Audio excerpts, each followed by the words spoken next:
नमस्कार, स्वागत है हमारे YouTube चैनल सिमडेगा समाचार में। चैनल में जो बने हैं वो चैनल को सब्सक्राइब कर लें और बेल आइकन को दबाकर पाएं हर नोटिफिकेशन आपके मोबाइल पर। तो चलिए दिन की छोटी बड़ी तमाम खबर से कराते हैं रूबरू और आपके लिए बेहतर करने के लिए लगातार हम प्रयासरत हैं। सिमडेगा के कोलेबिरा नवाटोली में रहने वाला उत्तर प्रदेश निवासी सूरज नामक युवक ने धोखे से जहरीला पदार्थ खा लिया था, जिसके बाद उसकी हालत गंभीर हो गई। तत्काल उसे सदर अस्पताल सिमडेगा इलाज के लिए लाया गया, जहां पर उसकी इलाज की गई। डॉक्टर एस ए अंसारी ने बताया कि युवक खतरे से बाहर है और उसे बेहतर इलाज के लिए रिम्स भेजा जा सकता है। सिमडेगा में गुरुवार को लगने वाला साप्ताहिक बाजार भारी भीड़भाड़ के कारण बारिश से परेशान होते हुए दिखाई दिए। लोग लंबे समय से कोरोना के कारण बाजार बंद रहने से नहीं पहुंच रहे थे, लेकिन जैसे ही बाजार खुला इसके बाद भीड़भाड़ का माहौल रहा। वहीं दूसरी ओर बारिश के मौसम के कारण किसानों को भी काफ़ी परेशान होते हुए दिखाई दिए। सिमडेगा के गुलजार गली में बारिश के कारण समुचित बैठने की व्यवस्था नहीं होने के कारण किसानों को सड़क किनारे सब्जी बेचते हुए देखे गए, जिसके कारण उन्हें काफ़ी परेशानियों का सामना करना पड़ा। किसानों ने कहा कि नगर परिषद की ओर से अगर सब्जी की सही तरीके से व्यवस्था की जाए तो बारिश के मौसम में उन्हें किसी प्रकार का दिक्कत नहीं होगा और वे सभी आसानी से सब्जी की बिक्री कर सकते हैं। सिमडेगा उपायुक्त सुशांत गौरव के द्वारा समाज कल्याण के पदाधिकारियों को निर्देशित करते हुए कहा कि जिले में 100% टीकाकरण कराने के लिए आंगनबाड़ी की सेविका एवं सहियाओं की सराहनीय भूमिका होनी चाहिए। इसके लिए वरीय पदाधिकारी निर्देशित करते हुए उन्हें निर्देश दें कि अपने गांव टोला में जाकर लोगों को जागरूक करें, जिससे कि 100% वैक्सीनेशन का काम चले। उन्होंने कहा पर्याप्त मात्रा में जिले में वैक्सीन मुहैया कराने की दिशा में प्रशासन काम कर रही है ताकि लोगों को पूरा वैक्सीन मिल सके। उपायुक्त सुशांत गौरव के द्वारा जिला कृषि विभाग के साथ समीक्षा बैठक करते हुए चल रहे कार्यों की जानकारी ली। साथ ही उपायुक्त ने बताया कि जिला के किसानों को 50% अनुदानित मूल्य पर बीज उपलब्ध कराए जाएंगे, जिससे कि किसान को अच्छे नस्ल की धान की खेती हो सके। इसके लिए उन्होंने कृषि पदाधिकारी को विशेष दिशा निर्देश दिए। बैठक में मुख्य रूप से आत्मा के निदेशक मौजूद रहे। पिथरा पंचायत के चियारीकानी गांव में भारी बारिश के बीच ग्रामीण जागरूक होकर टीकाकरण लेते हुए दिखाई दिए। तिरपाल के सहारे रजिस्ट्रेशन काउंटर लगाया गया, जहां पर मोबाइल वैन के माध्यम से ऑपरेटर ब्रूनो बाड़ा की टीम के द्वारा रजिस्ट्रेशन की गई, जहां पर आंगनबाड़ी सेविकाओं की सराहनीय भूमिका रही, जिसका निरीक्षण करने के लिए मजदूर नेता राजेश सिंह पहुंचे थे। इधर सिमडेगा एसडीओ महेंद्र कुमार के द्वारा NH 143 में पुलिया निर्माण में लापरवाही को देखते हुए कार्यपालक अभियंता एवं सहायक अभियंता के ऊपर स्पष्टीकरण नोटिस भेजा है। उन्होंने कहा कि कार्य के अनुसार सही तरीके से नहीं हो रहा है, जबकि डाइवर्सन में कालीकरण करने की बात थी, लेकिन डाइवर्सन कालीकरण नहीं होने के कारण डाइवर्सन कभी भी टूट सकता है, जिससे कि लोगों को आवागमन में परेशानी हो सकती है। उन्होंने यह भी कहा कि जल्द से जल्द इसकी सूचना दी जाए ताकि आगे की कार्रवाई किया जा सके। Civil surgeon doctor PK Sinha ने गुरुवार की संध्या में बताया है कि ट्रूनेट लैब से आई रिपोर्ट के मुताबिक जिले में 5 व्यक्ति कोरोना संक्रमित पाए गए हैं, जिसमें सिमडेगा से 1, केरसई से 3, उड़ीसा से 1 व्यक्ति शामिल हैं। उन्होंने बताया कि पूर्व के 3 संक्रमित व्यक्ति स्वस्थ हुए, जिन्हें घर भेजा गया। उन्होंने यह भी बताया कि जिले में अब तक 6,980 कोरोना पॉजिटिव पाए गए हैं, जिनमें से 6,765 व्यक्ति स्वस्थ होकर घर भेजे गए। जिले में कोरोना संक्रमण से अब तक 91 व्यक्तियों की मौत हो चुकी है। वहीं जिले में वर्तमान में 124 एक्टिव मरीज हैं, जिनका इलाज होम आइसोलेशन तथा कोविड केयर अस्पताल में चल रहा है। सिमडेगा जिला कोविड-19 वैक्सीन के नोडल पदाधिकारी सह DDC अरुण वाल्टर सांगा ने गुरुवार को बताया है कि जिले में 17 जून तक 1,20,897 लोगों को कोविड-19 की वैक्सीन दी गई है।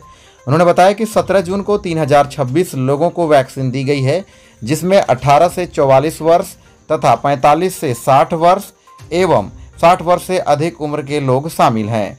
उन्होंने बताया कि जिले में लगातार वैक्सीनेशन का कार्य चल रहा है और आगे भी इसी प्रकार मोबाइल वैन और अस्थायी रूप से वैक्सीन दी जाएगी। उन्होंने यह भी कहा कि जिले में 1,20,897 लोगों को वैक्सीन दी गई है, जिसमें से 1,07,957 लोग पहला डोज हैं तथा 12,940 लोग दूसरा डोज वाले शामिल हैं। की ओर से मंगलवार को पूरी तरह से अतिक्रमण हटाते हुए झुग्गी झोपड़ियों को JCB से तोड़फोड़ करते हुए पूरी तरह से नष्ट कर दिया था। झुग्गी झोपड़ी हटाने के बाद झुग्गी झोपड़ी में रहने वाली महिलाओं ने गुरुवार को सामूहिक रूप से खड़ा होकर उपायुक्त सिमडेगा सुशांत गौरव से अपील करते हुए सभी लोगों को समुचित दुकान की व्यवस्था की मांग की है। उपस्थित महिलाओं ने कहा, झुग्गी झोपड़ी हटा देने के बाद हम बेघर हो गए हैं। ऐसे में परिवार का गुजारा चलाने के लिए हमें अस्थायी रूप से दुकान की व्यवस्था दे, जिससे कि परिवार का गुजारा सही तरीके से चल सके। प्रखंड अंतर्गत कैरबेड़ा के रामरेखा डैम से निकलने वाला पानी एवं पेयजल टंकी द्वारा दिए जाने वाला सप्लाई 1 महीना से बंद है, जिसको लेकर गुरुवार को मजदूर नेता राजेश सिंह ने कैरबेड़ा क्षेत्र का दौरा करते हुए ग्रामीणों से बैठक की। इस दौरान उन्होंने ग्रामीणों की समस्या सुना, जिस पर ग्रामीणों ने बताया कि 1 महीना हो गया है, रामरेखा डैम का पानी तथा पीएचडी द्वारा दिए जा रहे सप्लाई नल की सुविधा भी बंद है, जिससे कि ग्रामीणों को पीने की पानी की काफ़ी समस्या हो रही है। मजदूर नेता ने कहा, इस मामले को लेकर ग्रामीणों ने फरियाद किया है, इसलिए मैं उपायुक्त सिमडेगा से मांग करूंगा कि जल्द से जल्द क्षेत्र का निरीक्षण करते हुए लोगों की पेयजल समस्या को दूर करें। उन्होंने कहा कि बारिश के मौसम में लोगों को गंदा पानी पीना पड़ रहा है, ऐसे में हैजा, डायरिया जैसी कई घातक बीमारियां जन्म ले सकती है। इसीलिए जल्द से जल्द ग्रामीणों की समस्या को देखते हुए गाँव में शुद्ध पेयजल मुहैया कराई जाए। सिमडेगा जिले के लिए सबसे बड़ी गर्व की बात है कि सिमडेगा की बेटी सलीमा टेटे का टोक्यो में होने वाला ओलंपिक के लिए चयन हो गया है। इधर सलीमा का परिवार बड़की छापर में काफ़ी खुश दिख रहे हैं। बताया गया कि सिमडेगा की सलीमा के साथ साथ खूंटी की निकी प्रधान का भी चयन हुआ है। निकी का इससे पहले 2016 के ओलंपिक में भी चयन हुआ था, लेकिन सलीमा टेटे का पहली बार है।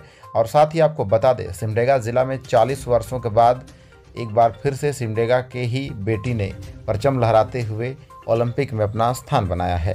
इधर सिमडेगा एस्ट्रोटर्फ ग्राउंड में मिठाई बांटते हुए हॉकी सिमडेगा के अध्यक्ष मनोज कोनबेगी ने बताया कि 40 साल के बाद फिर से सिमडेगा में वह कीर्तिमान स्थापित हुई है, जिसकी हम बेसब्री से इंतजार कर रहे थे। सलीमा बेटी पर हमें नाज है कि सिमडेगा जैसे छोटे से शहर को नाम अब विदेशों में जाकर परचम लहराएगी, और ये बड़े गर्व की बात है। उनके इस कार्य को लेकर केंद्रीय सांसद अर्जुन मुंडा ने भी आभार व्यक्त किया है। सिमडेगा एसडीओ महेंद्र कुमार के द्वारा गुरुवार को सिमडेगा प्रखंड कार्यालय सभागार में 55 बचाव आंदोलन से संबंधित समीक्षा बैठक की। एसडीओ की अध्यक्षता में हुई बैठक में उन्होंने 6 से 18 वर्ष के बच्चों का संपूर्ण विकास, मानव तस्करी, बाल शोषण एवं बाल मजदूरी की रोकथाम, बाल विवाह पर रोक एवं सरकारी योजनाओं का लाभ पहुंचाने पर चर्चा की। एसडीओ ने कहा कि मानव तस्करी, बाल मजदूरी, बाल विवाह आदि रोकने के लिए जागरूकता अभियान चलाएं। मानव तस्करी जिस क्षेत्र में ज़्यादा होती है वहां ज़्यादा फोकस करें। रेस्क्यू किए गए बच्चे, ऑब्जर्वेशन रूम में रह रहे बच्चे तथा 18 वर्ष पूर्ण करने के बाद उन्हें पुनर्वासित होने पर उनका नियमित रूप से निगरानी करें। सभी विद्यालयों के छात्र छात्राओं एवं शिक्षकों का एक टीम गठन करें। यह टीम मानव तस्करी, बाल मजदूरी रोकने के लिए लोगों को जागरूक करेगी। बैठक में ग्रामीण टास्क फोर्स टीम को बचपन बचाओ आंदोलन में लगने का निर्देश दिया गया। बैठक में मुख्य रूप से एसडीपीओ, जिला समाज कल्याण पदाधिकारी, आकांक्षी जिला फेलो, सभी महिला थाना, बाल मित्र थाना के पदाधिकारी, समर्पित शिक्षक के अलावे अन्य लोग उपस्थित थे।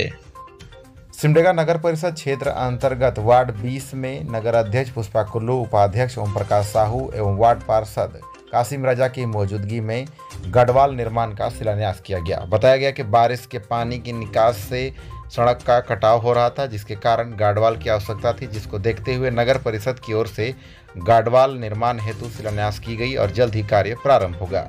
इधर तेजस्विनी परियोजना के तहत कुरडेग प्रखंड क्षेत्र में लोगों को जागरूक करने का काम चल रहा है, जिससे लोगों को टीकाकरण के प्रति फैली जागरूकता अभियान के तहत लोगों को जानकारी देने का काम है। साथ ही उन्होंने बताया कि तेजस्विनी परियोजना के द्वारा किए जा रहे जागरूकता का असर हो रहा है और लोग बढ़ चढ़ कर टीका लेने के लिए नज़दीकी स्वास्थ्य केंद्र पहुंच रहे हैं और आगे भी जागरूक किया जाएगा। इधर बोलबा के बहरिनबासा पंचायत के ग्रामीण काफ़ी परेशान हो रहे हैं। बताया जा रहा है कि राशन कार्ड लेकर 20 किलोमीटर तक पैदल आने के बाद राशन कार्ड मशीन में नेटवर्क नहीं रहने के कारण परेशान हो रहे हैं। उन्होंने जल्द से जल्द नेटवर्क बहाल की मांग की है। इसी के साथ धन्यवाद। आपका दिन शुभ हो।